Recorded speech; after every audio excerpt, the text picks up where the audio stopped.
Hey everyone, I know it's been a while, but I wanted to share something with you that I just found out. So, I'm working on a project and I wanted to be able to detect a mouse over and a mouse exit event for UI buttons. And because of how the UI works, you can't just add colliders and old school it using C Sharp. So, it's a little bit more convoluted. I personally don't like the way it works, but I'm here to let you know how it works. As always, this may not be the best way to do it, but it's a way to do it, and I try to make it as simple as possible. I typically use clean projects when I'm demonstrating something, but like I said, I'm working on another project. I didn't want to have to recreate these steps. So, for what it's worth, the overwhelming majority of what you see will have no impact. Okay, I will call out exactly what has an impact, so please don't be intimidated that this is a pre existing project. I'll call out exactly what is relevant. So in short, what you see is it's meant to be a cooking game and you are selecting ingredients. What I want to happen is I want a mouse over event to be displayed.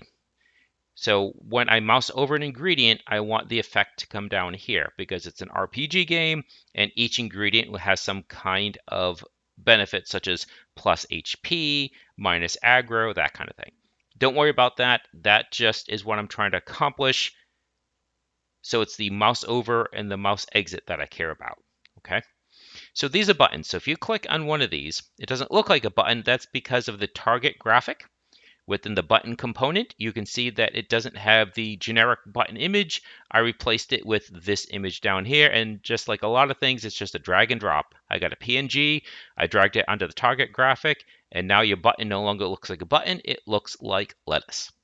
So in the button component, you can see it only says on click. So you can add additional event triggers. So what we do is we do add component, event, event trigger, and then we're going to add new event type. And it's, as you can see, pointer enter, pointer exit. There's other ones, but these are the ones we're going to focus on. So pointer edit, pointer enter, and again, it's pointer enter on this object.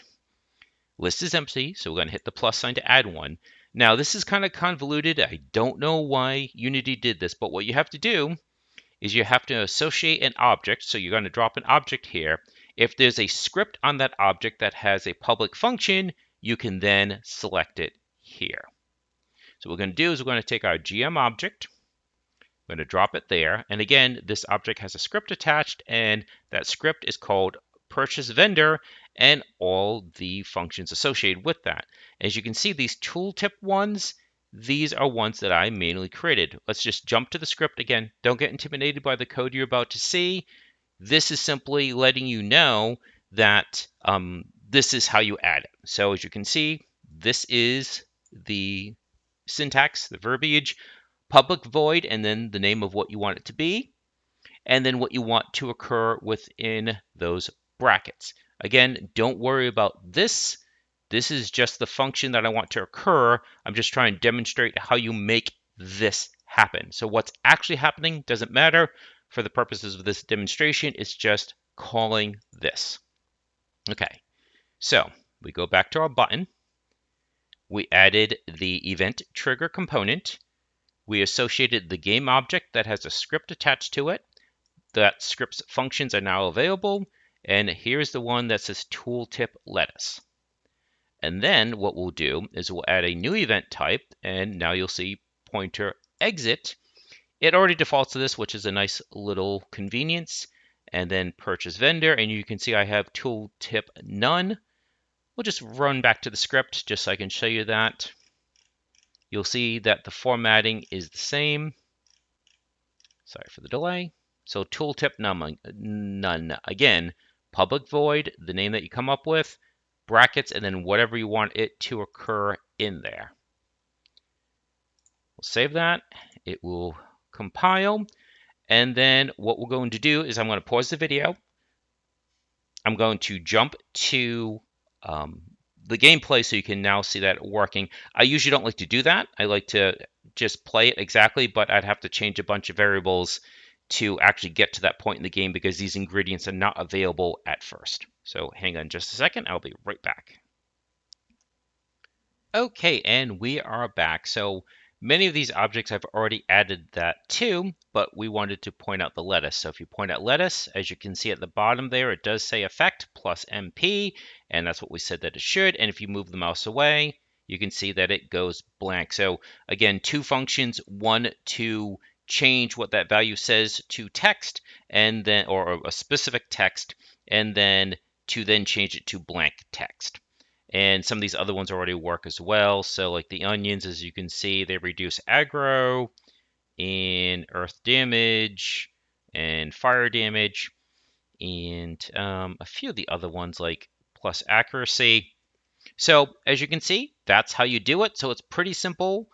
Again, it's a little bit convoluted, the idea that a script has to be attached to an object and the object has to be associated with the event trigger, but that's what Unity gave us. Again, there might be a simpler way to do it, but this is one of the built-in ways to do it. And I think that's about it. So I hope you guys found this useful. I hope that you guys are finding the channel a little bit better now that there are no commercials, at least none that go to me. As I mentioned before, I demonetized the channel. And if there's any ads, that's YouTube being YouTube. None of it goes to me. So hopefully there are little to no interruptions and that the content is more seamless that way. Okay, so I'll probably also do an update because I did a major rewrite to the underlying application because this was originally a tutorial on this channel and it's still there, but I did like a major rewrite. And so I kind of want to contrast what I did, the spaghetti code before, with what it is now. Okay, so that should about do it. I hope you found this useful and please do enjoy the rest of your day.